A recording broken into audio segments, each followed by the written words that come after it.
नमस्कार दोस्तों, मैं हरिओम जी अपना नया यूट्यूब चैनल मेरी कहानी को हर रविवार आपके सामने प्रस्तुत करूंगा एक कहानी लेकर। और इसी तरह आज पुनः रविवार को मैं आपके समक्ष पेश हुआ हूं। और आज मेरी कहानी में मैं भारत की शिक्षा व्यवस्था पर चर्चा करूंगा। मैं भारत का शिक्षा व्यवस्था हूँ। मुझे जानने वाले, मेरी व्यवस्था को जानने वाले देश विदेशों में भी हैं।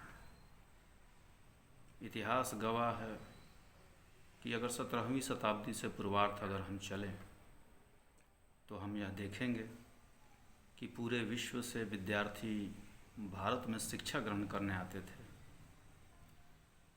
मगर आखिर क्या बात हो गई कि आज भारतीय शिक्षा व्यवस्था या भारत के विद्यार्थी दूसरे देशों में पढ़ने के लिए इच्छुक हैं।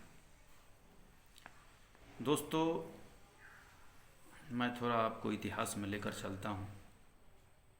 इतिहास में एक विलियम जोन्स थे और एक मैकाले थे। विलियम जोन्स भारत के ऐतिहासिक शिक्षा व्यवस्था को आगे बढ़ाने के लिए प्रयासरत रहे। वह भी एक अंग्रेज थे। और मैकाले ने भारत की शिक्षा व्यवस्था को ही बदल दिया। 18वीं सदी से हमारे देश की शिक्षा व्यवस्था पूरी तरह से बदल गई, जिस पर प्रतिक्रिया अपना अपना व्यक्त करने वालों में से सबसे पहले महात्मा गांधी और रविन्द्रनाथ टैगोर जी रहे हैं। दोस्तों, भारतीय शिक्षा व्यवस्था संस्कृति उन्नत किस्म की थी कभी, मगर जब से मैकाले की शिक्षा व्यवस्था आई तब से भारतीय शिक्षा व्यवस्था पूरी तरह से नष्ट हो गई। मैं भारत का शिक्षा व्यवस्था आज इस तरह हो चुका हूँ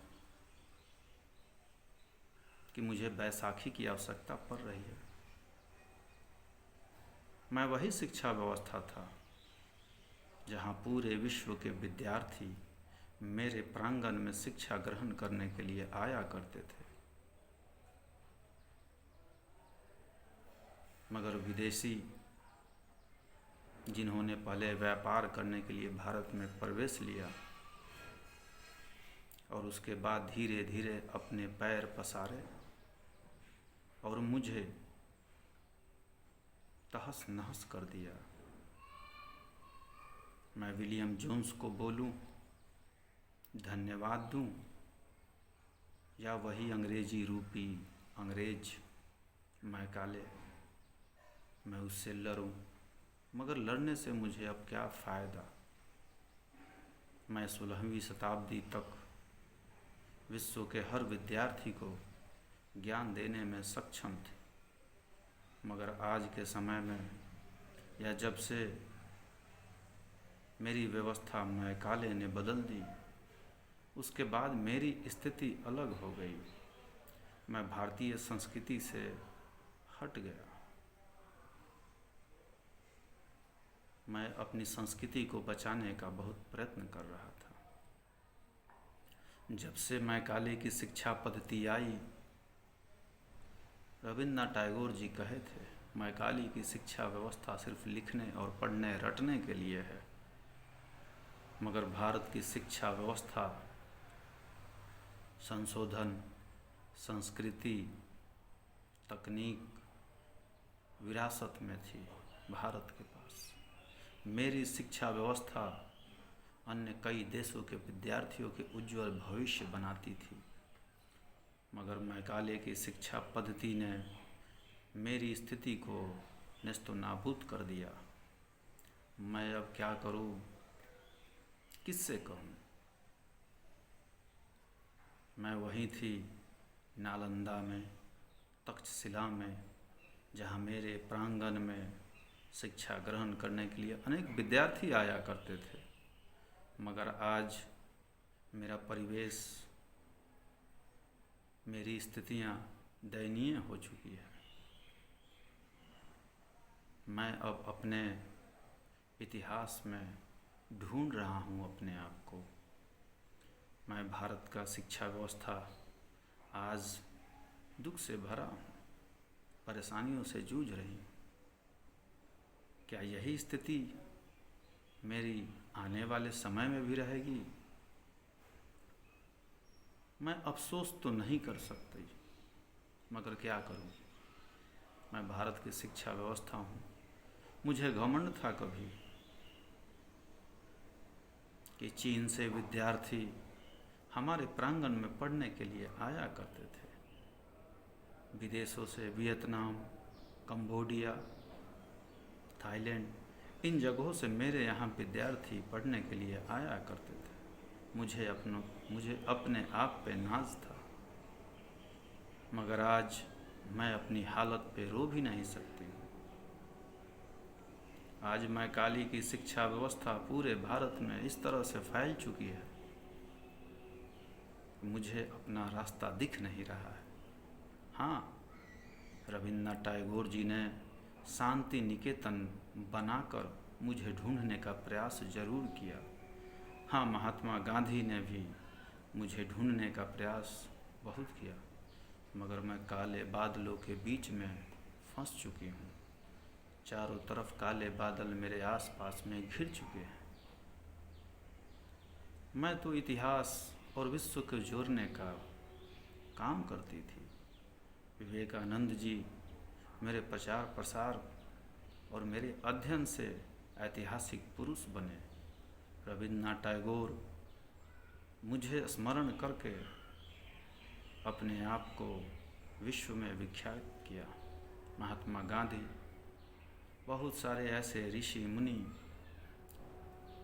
जो मुझे देखकर, मेरा अध्ययन करके विश्व में अपना नाम स्वर्णिम अक्षरों में लिखाया, मगर आज मैं अपने आप को ही ढूंढने में लगी हूँ। अब मैं क्या करूँ? समस्याएं विकट है और स्थितियाँ भी मेरे लिए अनुकूल अब नहीं रहा।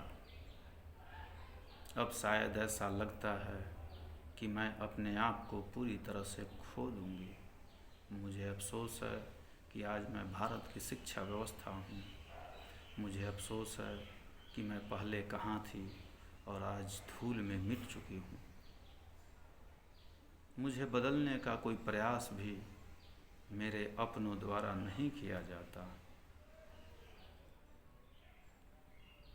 दोस्तों,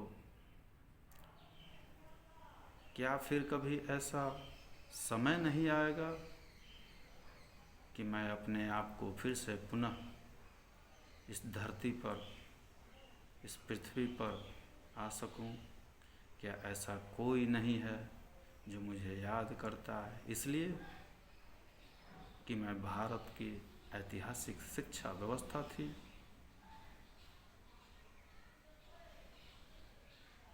मैं अपने आप को जब याद करती हूँ कि जब मैं भारत की संस्कृति से जुड़ी हुई थी, मैं भारत की संस्कृति का प्रचार प्रसार अपने माध्यम से किया करती थी, मगर आज इतिहास के पन्नों पर हम जब उतरते हैं तो बहुत सारे ऐसे विदेशी आक्रांताओं को पढ़ते पढ़ते मुझे भी निराशा होती है। जब मैं थी तो उस वक्त गीता, पुराण,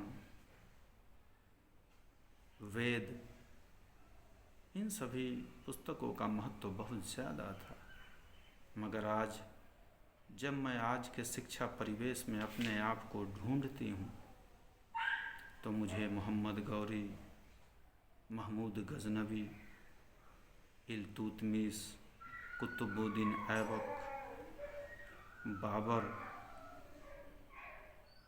रजिया सुल्तान, बलबन, हुमायूं, अकबर, शाहजहां, मोहम्मद गौरी, औरंगजेब जैसे विक्रांताओं की सिर्फ़ और सिर्फ कहानियाँ नज़र आती हैं। फिर मैं सोचती हूँ, मेरी संस्कृति, मेरा वेद, मेरा पुराण, मेरा रामायण, मेरा महाभारत, मेरे वेद आज कहाँ चले गए, जो भारत की संस्कृतियों को उजागर करती थी, जो भारत के इतिहास, वास्तविक इतिहास को प्रदर्शित करती थी। तो इन सबों से मुझे खेद है और मैं आज अपने आप को ढूंढने के लिए निकल चुकी हूँ और यही है मेरी कहानी, मेरी शिक्षा व्यवस्था की कहानी, ऐतिहासिक शिक्षा व्यवस्था की कहानी। तो शायद ही मैं अपने आप को ढूंढ पाऊंगी। इसी तरह मेरी कहानी आज समाप्त होती है और मैं हरिओम जी आप सभी को सादर नमस्कार करता हूँ और इसी तरह हर रविवार को एक नई कहानी लेकर आपके सामने प्रस्तुत होऊंगा। जय हिंद।